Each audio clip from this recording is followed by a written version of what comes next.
The following video contains language that may be inappropriate for young viewers. Viewer discretion is strongly advised. Welcome to Behind the Bars, where we bring the unseen and the unheard stories from the depths of the prison system to the forefront. I'm your host, Jason Boss, and together we'll explore the madness, the chaos, and the harsh realities hidden behind the steel doors of prisons worldwide. From the local jailhouse to death row across the world, we'll show you the isolation, the seclusion, and the decades spent enduring unimaginable conditions. These are the stories of survival, struggle, and humanity in places most of us will never see. We're here to shine a light on what society often forgets, the voices of the incarcerated. Each story is real, each voice is authentic, and every moment reveals the raw, unfiltered truth of life behind the bars. Join me for a journey like no other, a journey into the darkness, the truth, and the resilience of the human spirit. This is Behind the Bars, real life, real stories. Ladies and gentlemen, friends and family, I thank you very, very much for being on this very special podcast. And for those who have watched the previous two podcasts that we have done, for any of you that have fallen in love with my friend Terrell Deshaun Perry, I have the opportunity, and you guys have the opportunity to listen to my brother and his wisdom that he brings us with over 22 years that this cat has done in the prison system. And he has already become one of my more favorite guests because he's just a very positive influence and a very positive guy that is doing a tremendous amount of time. And so it is with that I would like to introduce my brother and my friend, Terrell Perry. How are you doing? Oh, man, I'm great, motivated, trying to send a message to the people, man, trying to see what's up, man, see who I can help, who can help me. Absolutely. And for those who have not seen the first two podcasts, they're available. And in the description below are two separate ways that you guys can reach out and talk to my brother here, and he would definitely like to hear from you guys. It may take him a little bit to get back to you because that is how the system works. It is really, really slow, but he will get back to you. So my brother, how you doing today? Man, I'm great. I'm out getting ready to walk around and, talk to the people when I get through, talking to Brother Jason right here, man, and just trying to, see who, like I said, see who I can help, see who need help. Yeah, now. We're on lockdown right now, so these people really need some help during lockdown time. Yeah, and it's only select few inmates that can come out. It's only select few inmates that can come out at a certain time like this when it locked down, and I'm one of them because the job I have now is like I'm gonna say duty. The duty I have now is to walk around and try to help people with that have mental issues or may have mental issues during lockdown times.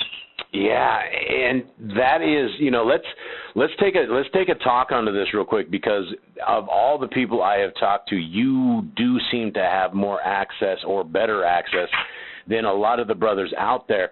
And I went through a program when I was in school. It was called the Natural Helpers, and for some reason, the kids would vote people in who they felt most comfortable talking to.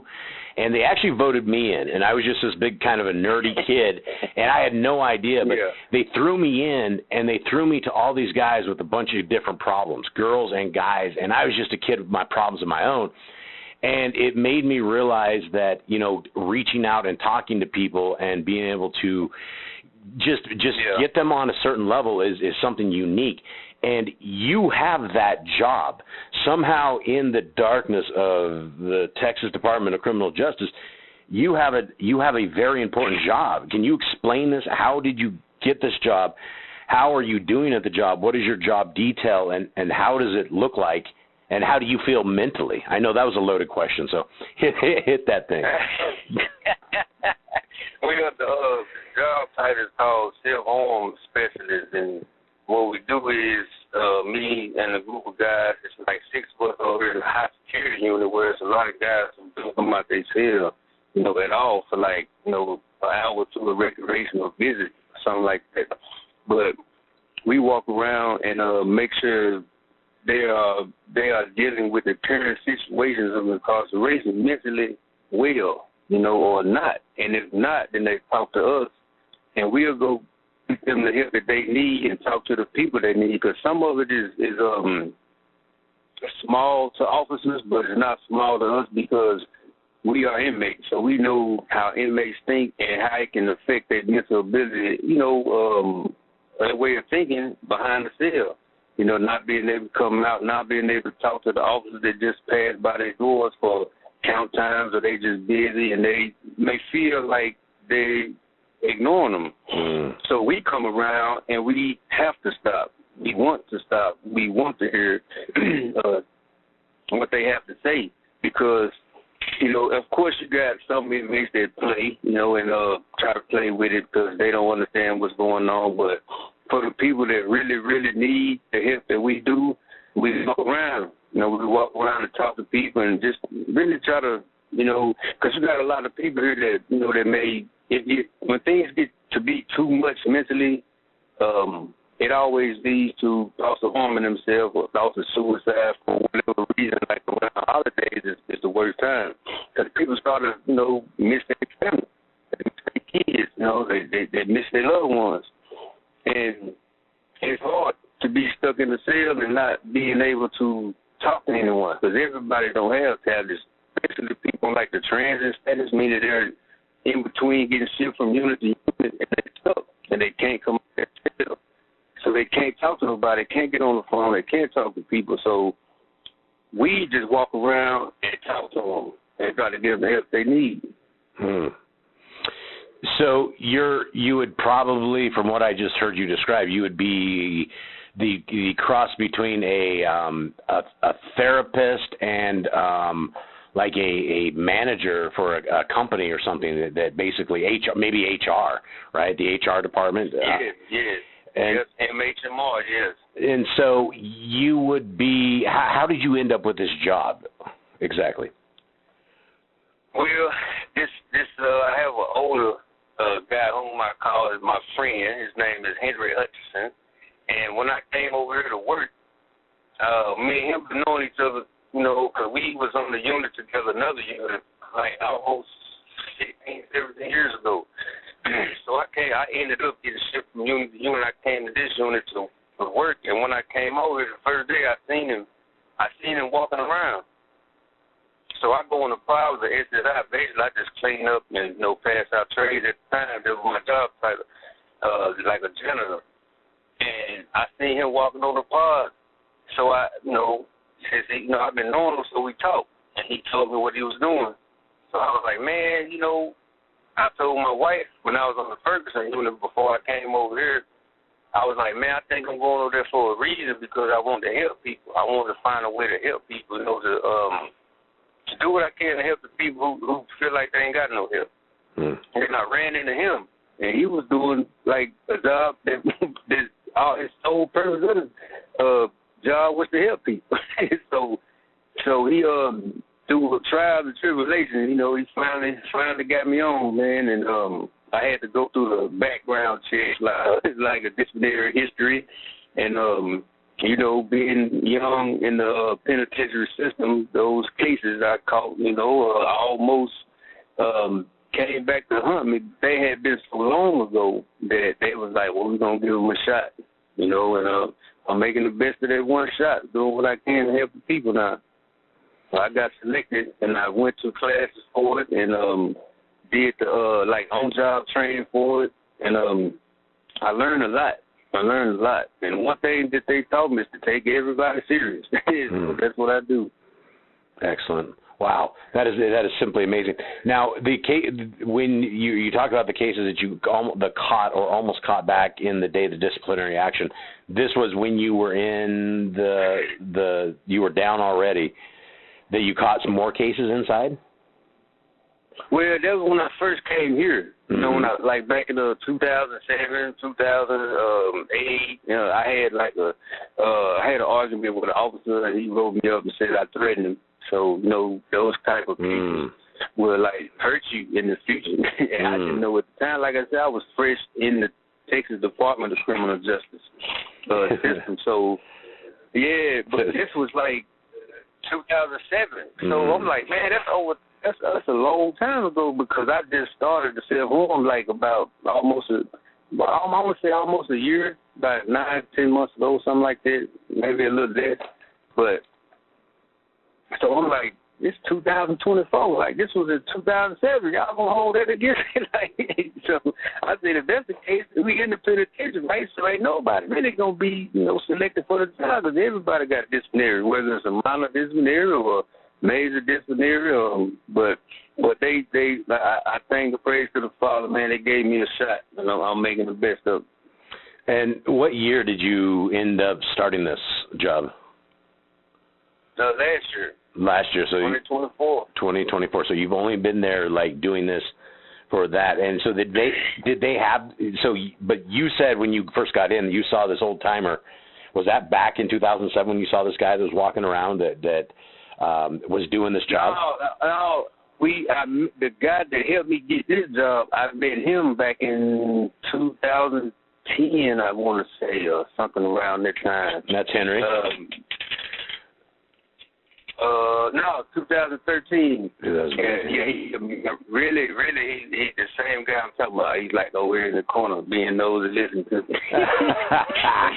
Well, give him a shout out, man. Yeah, all right. Yeah. Okay, hey, they give him a shout out, man. So he just hold up. He just said 13 real low, so y'all couldn't. But it's 2013 when I met him. So yes, and I just ran back up to him again like February of last year, but he ended up having me getting his job later on in that year. And now, how many men would you have said that you have talked to since you started this in 2024? Do you talk to everybody every single day? Is that your job? Every single day. Sometimes I talk to the same person. You have people on the list that over threshold who have tried to harm themselves, who have harmed themselves in the past, whether it be trying to hang themselves, take some pills, or cut themselves. Those are people who are on the list that we have to go and check on. We have to go and talk to them. But a lot of times you have people who's not on the list who have thoughts of harming themselves. And just by them seeing us, somebody will tell them, look, that's the self-harm guy. That's who you talk to right there. They can, try to help you with whatever it is, you need. And then they'll call and talk to us. And then, so we'll get to their door and we'll talk to them and see how we can help them. And so, I mean, that's what we do. Now, do you guys go in pairs, or do you go singly with your little list? You go in pairs when you're training. So when I was training, I was walking with somebody just to learn how to talk, what to look for. Because, you got triggers. Is what to look for when you see a person like with all their property packed. That's a sign that something is going on. If you see a person crying, that's a sign of something going on. If you got a lot of trays stacked up, he's not eating, and this is not like the normal person, because like I said, we talk to them every day. If there's something out the ordinary like that, we stop and ask them what's going on, and sometimes they don't want to open up, and then you be like, man, I'm here to help you, man. I helped you 10 times in the past. Something ain't right, man. Just let me know, man. I got you. And then they'll open up and tell you what's going on, And then you can try to give them the help they need. Yeah, so it's like you got to learn that type of stuff, because I never knew how, I never knew the signs to look for, what to look for. Like if they really clean, then all of a sudden they're not. Their cells dirty, nasty, things they haven't taken a shower, no hygiene, or nothing. Something wrong, like something really wrong. So we have to learn those things. Once I learn it, that's what I look for. I make sure they all right. But yeah, you walk by yourself on every part. You walk by yourself. You can walk with somebody if you want to, and but most of the time you're not assigned. You're assigned to the building, so you got access to every inmate on every pod over here. Sweet. And so we can go. How many men are there? How many men are there in your guys' route every day? What's the total count, you think? I think it's 700 and something, like 700. I'm gonna say 700. I'm gonna say 750. Now it could be a little bit more, a little bit less. But this building holds like over 750 inmates, basically. So, and there's how many of you guys? There's 6 of you guys. So that's you're looking at like 115 people a day, something like that. Is that close? What you talk to? No.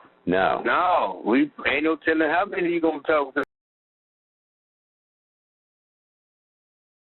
Hi, everybody. My name is Jason Boss, and I'm the host of Behind the Bars. First, I want to thank you for watching, sharing, and supporting our channel.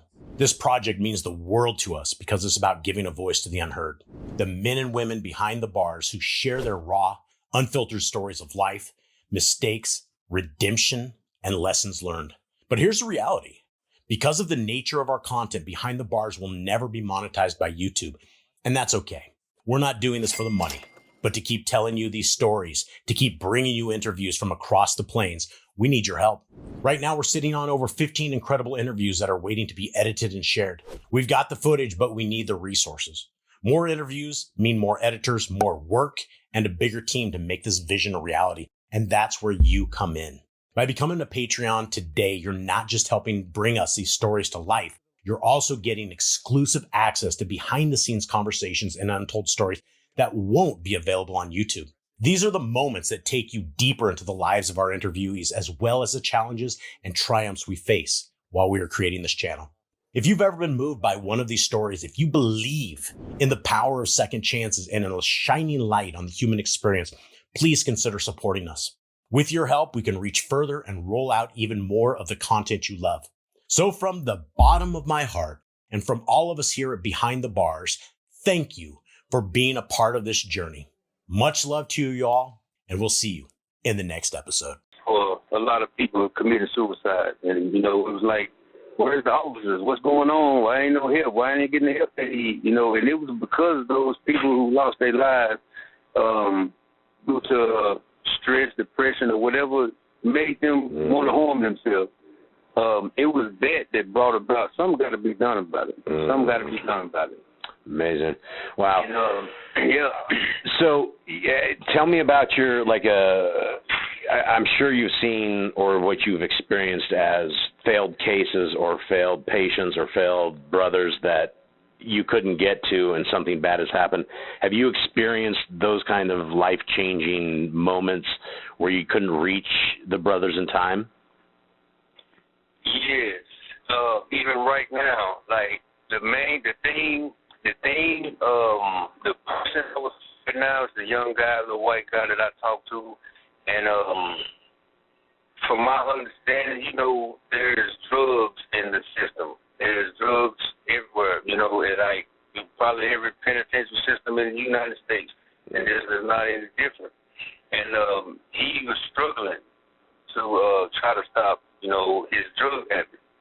And now, I talked to him. So we went on lockdown. The day we went on lockdown, they hadn't printed out the IOCs, which is, in the office communication to allow certain inmates to come out. So I was waiting for the IOC to see if I was on it, to go talk to the people I normally talk to. And this is actually the brother that used to come to the Shabbat service with us, on Saturday. So he was struggling, and so he indulged in his habit, and now he's in the hospital. He's been in the hospital for the last 3-4 days, basically brain dead, and they don't know if he's going to come back. So, yeah, right now, I'm going through it, because, I took a lot until I looked at him as a little brother, because I used to talk to him. Okay, so here we are back a little bit. We had just a little bit of a snafu takeout. What I was talking about and what you were talking about is the cases you were going off about, not going off, but you were talking about the failed case that you just had now, and the guy is busted up. It's like it went from no hope to now the guy is hospitalized. Yes. He, like I said, he was battling his addictions. You know what I'm saying? And he indulged in his addiction while we was on lockdown. When I couldn't get out, I was waiting to get access to the people, to the brothers out here, man. And now it was one time where where they say it don't take but one time for it to go wrong, and there was the one time when I couldn't be there, because I make sure I talk to him every day that I'm out. I go over there, even just to say hello and wrestle him down or whatever, man, that I, like a little brother. So, but yeah, so I'm praying and hoping he all right. And like I said, he used to come to the Shabbat service every Saturday. And so now I just got the brothers, sending prayers and praises to the Most High for His will to be done. So whatever happened to him, it's the Father's will. So we cool with it, but still, I wish I could have talked to him, because that's the day that I probably could have talked to him and change his life. That's the way I choose to look at it. But now, is this an overdose? Yeah, this kid did? Yes. And he was only 18 years old. Like, he had never been to prison. He was only 18 years old. So. Is this the K2 epidemic overdose in this, or how did he OD? Yes. Okay. Yeah, from my understanding, that's what it was. From my understanding, from the information I got, that's what it was. Wow, it's heartbreaking. Now, you've been doing this a year, and as you began throughout the days, and you had access to go and talk to guys.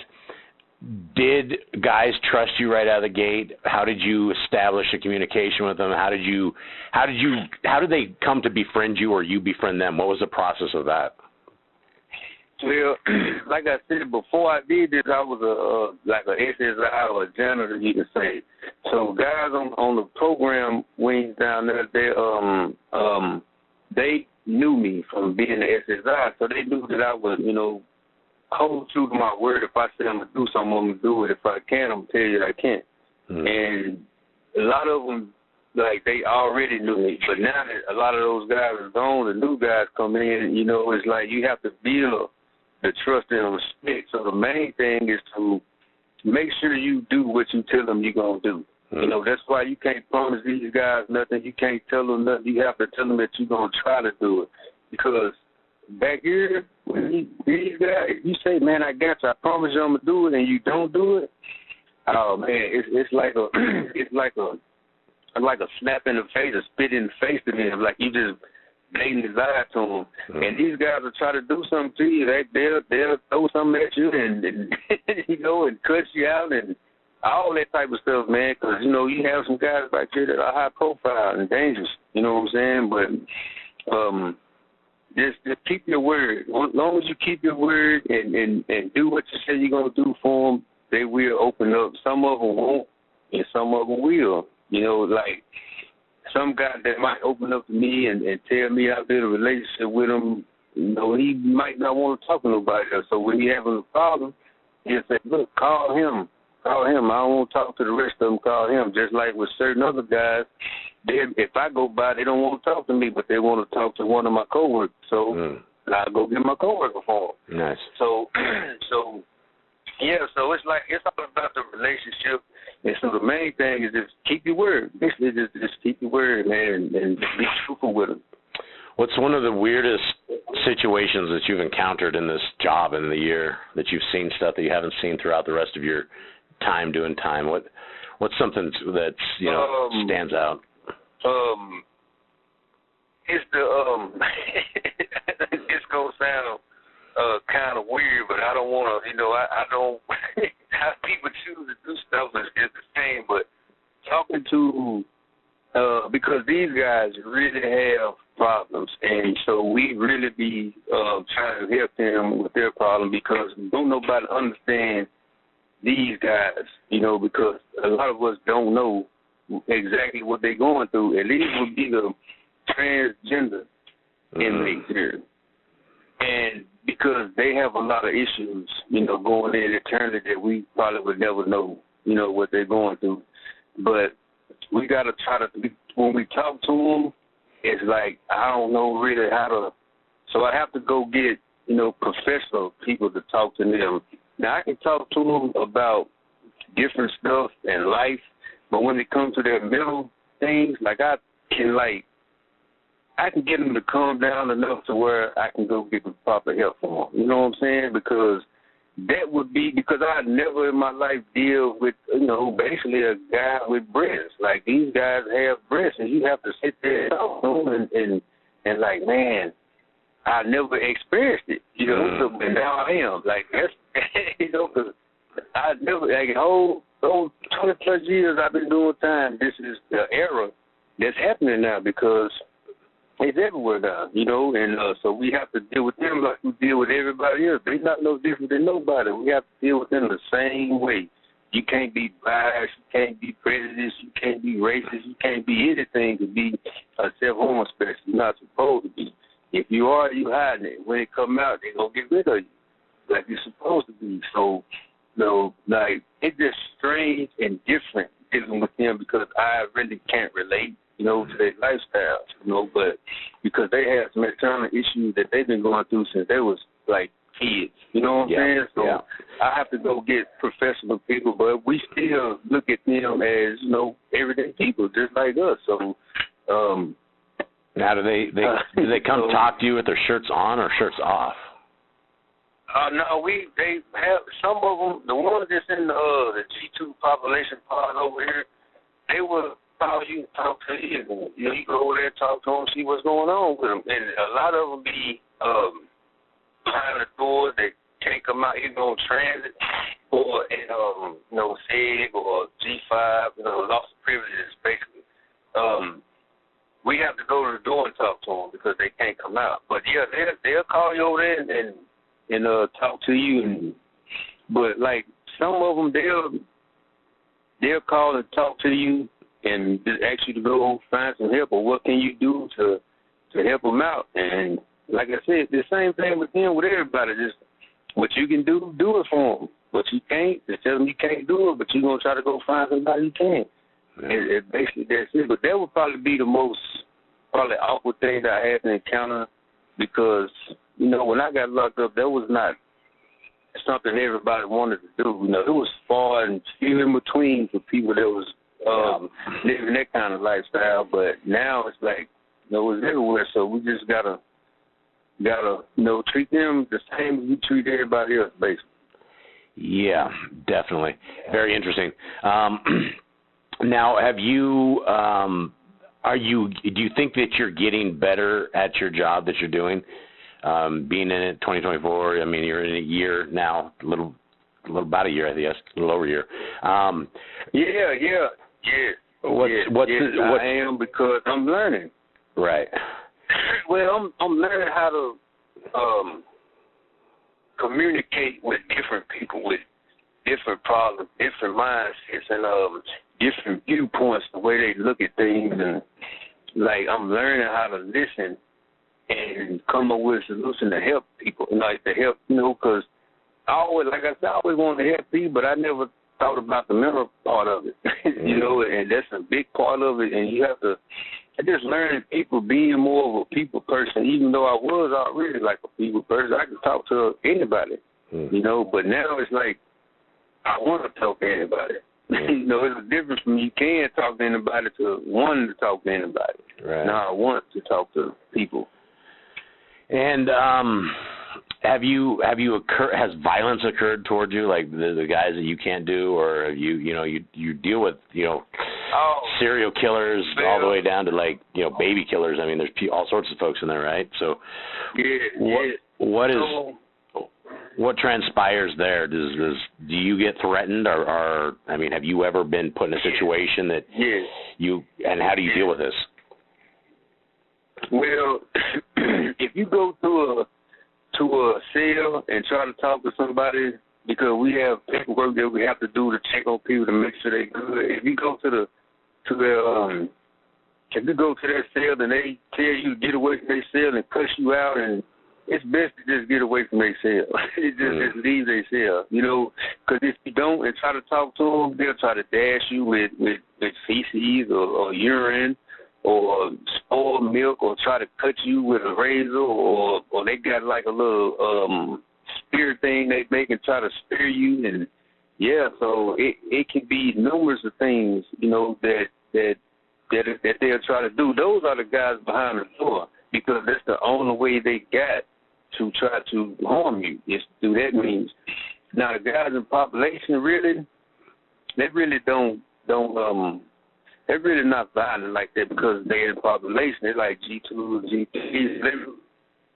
They really don't try to do anything to us physically. You know, they might lie on you for some paperwork or something like that, but they're not going to really try to do anything physically. But it's the high-profile guys that are trying. Like a couple guys that I work with, they done been dashed. They done been dashed. They done been sprayed with urine, feces, all that. So, and the oldest guy that we got, some guy threw some cabbage and some bean juice on. Like, yeah, and he wasn't even talking to him. He was talking to somebody next door. You know, so, but and the word you used, definitely. The word you used was dashed. Get dashed. Dash, yeah. I mean, it's like if somebody got a cup of water and they dash you in the face with it, if the same thing happens, they got a cup of urine, they gonna dash you with urine, so you get dashed. Yeah. I think they got the So prison life, man. It's horrible, but. So how do you? I mean, you say you avoid those guys that are in the jail cells like this. Have people? How do they respond? I mean, because at some level, you're not really working for the state, but you're kind of doing the job of the state that they should be doing. Because I believe that all prisoners should have mental somebody they can talk to. You know, this isolation is insane. All of this crazy stuff that they're doing. What the prison system is doing is driving these people insane with the way that they are being housed, kept, treated, isolated. I mean, you can't expect to find like just a great sane mind. And my brothers on death row, the guys that have been like locked in segregation for 25, 30 years, they talk about mental problems all the time. Like they struggle staying mentally well, and they realize that they're losing it and they're slipping and they're doing that. How do you encourage these guys when you run into these guys where they're mentally slipping and you notice them? How do you encourage them to come back? What is your plan to begin a program with somebody? Well, the thing would be to get them to assess and address their current situation, because a lot of them did it to themselves. You know, they get themselves in that situation, rather, because nobody really starts off in, say, you know, some do, some, you know, a lot of them don't start off like that. So they did something to get put in that situation. And once they realize that, they got to say, look, try to better your situation. First, you got to better yourself. Once you better yourself, then you will start bettering your situation, because if these people keep you in this cell, let it be because they want to, not because you gave them a reason to. And once they see it from that angle, they'll start trying to do things better. Now, of course, they still might go off and catch a disciplinary case because that's how they're used to reacting to officers, because this TDCJ system is highly understaffed. And the staff that is here, about 90% of them do not care at all. Like, that's just point blank, period. And for the ones that do care, when they do try to help the inmate, it falls on deaf ears because they talking to the other 90% that don't care. You know, so it's like a vicious cycle of people being neglected. And yes, we are. You can say we're doing what the state and what the officer's supposed to do, but I'd rather me do it than somebody who don't care. Yeah. You know, so I can't. It's for the people. I've often thought. For the people. Yeah, right. I've often thought about probably the worst job a person could have, and I cannot think of a much worse job than being a prison guard. Somebody that is there to put people behind bars against their will, because you know you lift the gate up, every single one of you guys is going to walk away, right? You open the doors, everybody's going to walk out, right? Yeah, everybody is absolutely being there coerced, but that they can't leave, and so going forward. Do you find more mental issues in any kind of a race system? Is there more white guys that are struggling with certain things, or is it more black guys, or is there any certain race that has less support, or it looks like there's worse off? I'm gonna say it used to be more or less young white guys and a lot of black guys, like my black brothers and my white brothers, man, like the younger white brothers, because they were getting bullied, basically. You know, so they was forced to do things, and not just sexual things, but they were forced to do things that they just wouldn't normally do as men. You know, but now they don't know what else to do because the white guys don't like them because they look at them as being weak, and the black guys don't like them because they look at them as being weak. You know, so, and the black guys, because they're really willing in the support system from the jump when they got locked up. So they was forced to live off, but they say in here, live off the land. You know, that's by doing the bully stuff to, you know, the newer guys that come in the system. And that's what the system, but now, that was like earlier when I first started, but now it done totally flipped. The more people with mental issues right now, and I would say that really needs help, is the transgenders, because they are all different colors. I've seen black, white, Hispanic transgenders, Indian transgenders in here, and all of them have, it's more of them that's mentally unstable and could do anything, basically cut or hang themselves because of what they have to go through, what they have to endure. You know, we're here. And so I would say now it's that and the guys with the drug problems. And like I said, that's any race of people now. So I would say those are the people with the most mental issues right now, because the drugs, you know, they're totally alter the mental state, and there's no telling what they'll do because they don't know what they're smoking. They don't know what they're snorting, inhaling, or shooting up, or whatever it may be. They don't know because they're mixing all types of stuff together just to sell it and make some money off of it. They don't care what happens to the people that use it. So, and they could be any color. So it used to be, I'm going to say, earlier was black people because of lack of support, you know, and feeling like nobody cares, so they don't care, you know. And then the younger white guys because of that.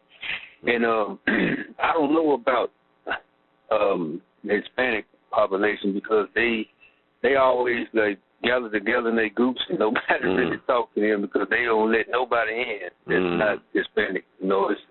So. And before that, were you saying bullet? Is that what you were saying? When the guys would come in and with the word bullet? No, bully. Bully. Oh, okay. Bully. They would get bullied. Yeah, okay. Bully. Gotcha.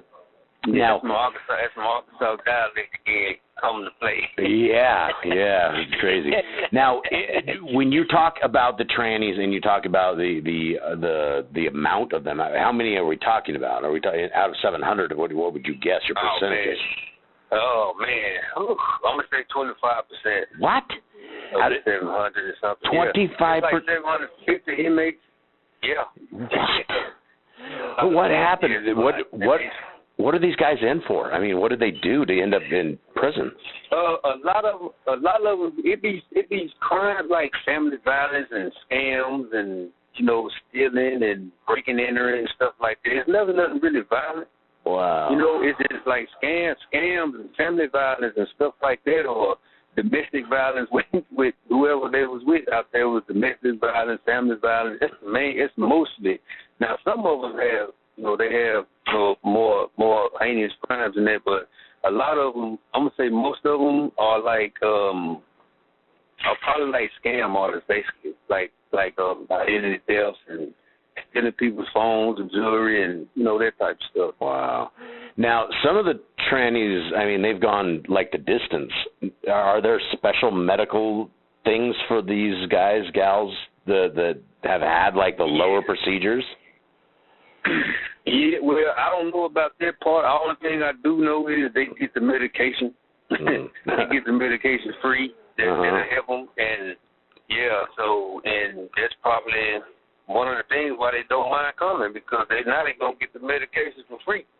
Wow. You know, and so, but they are put in isolation, and it's like the other 75%. I probably said a higher percentage than probably what it is, but I'm just guessing. It's like a hold on, excuse me. Hey, Hank, how many people on this building? Like 700 or something right now. So he said it's about 600. Yeah. So it's like 600, some almost 700 inmates on the building, I'm going to say probably 15, 20% is probably some transgender sprinkled out here and there. Amazing. So, So it's like there's like a whole group of like fake women that have now entered the population that we didn't have. Like they have some. Yes, they have certain units with whole pods with nothing but transgender pods, and they full. Nothing but transgender people. Yeah. I had no idea. And they get the free medication for their procedures. I'll be darned. Yep. Now, are you in a max security? Yes, I am in a high security building. The part of the still unit with a high security section. I essentially came over here because I was a worker, and then because they couldn't cross us back and forth across the street, because they had to take us outside of a gate, put us inside another gate. And they didn't have the officers to do that, so they just moved us over here when I was a janitor at SSI. So then they just moved us over here because they couldn't cross us back and forth. Then when I was doing that, that's when I got on the self-harm list for high security. There was a lot of high priority people over here that needs self-harm. They have self-harm issues. And they needed some self-harm guys, so I just got in. Now the self-harm is just for this high security, just specialized for the high security. What's your guess on the amount of people that are down for murders, and do you know people that are down with multiple murders, like true-on serial killers around you? Oh man, I don't know. I don't know, man. I really don't know. I really don't know. A lot of people, they do not talk about their crimes, and there's some guys that pass through here that have been like mostly what you got that come through here be serial rapists. They don't be like those serial killers or nothing like that. But these guys was like some rapists or something, and they keep them separated. They be high profile. They keep them separate from people because something's going to happen to them. So they got to keep them separate, from people. But I would say, I don't know, over here on this building, it's probably less murderers than anything. It sounds crazy, but it's probably less murderers than anything. It's probably less people. I'm putting it like this. There's probably a less amount of people with a murder conviction than it is people that has like a robbery or dope cases or breaking and entering a rock, stuff like that. It's probably more of them than it is people with actual murder sentence. Mm. Wow. Okay. Well, we're getting to that finalized time here where we, a lot of this I want to make sure that I give you the last word on, anything that, you want to, break down. There's definitely a group of people out here that are listening to this. And again, for all those out there, guys, this is Brother Terrell. All of his information is in the description below. There's a way to support him. You can contact him. You can help support his venture because, as you guys can hear from this interview that we're doing, he is doing an incredibly important job inside of a very dangerous place.